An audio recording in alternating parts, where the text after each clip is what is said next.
want, then that's what you should do. And if you don't want that, play something else. It's filling a niche that pretty much no other game out there right now plays, except for a little tiny bit the Warhammer game. Right. Which Warhammer has more of a Cthulhu element. Right. I actually really like that system. The problem with that is if you don't know the universe, it's really hard to get it communicated very effectively.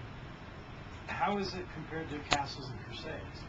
I haven't like played. Castles and Crusades. I haven't even read Castles and I Crusades. really like that system.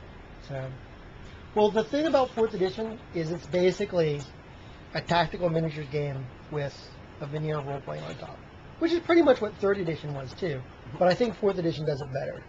Does it make combat faster? Oh, combat runs like a dream. That's cool. It was That's all I care about really like that. amazing. That I can't care because you've supposedly got more options in play during play, which you never had in 3rd edition. But somehow it's going to run faster. Yeah, but those are all very, very carefully delineated. So, you know, unlike 3rd edition where you had like sort of 50 generic options that everybody had to consider all the time, you have like, you know, maybe a dozen generic options that everybody can do, and then another half dozen to a dozen options specific to just your character.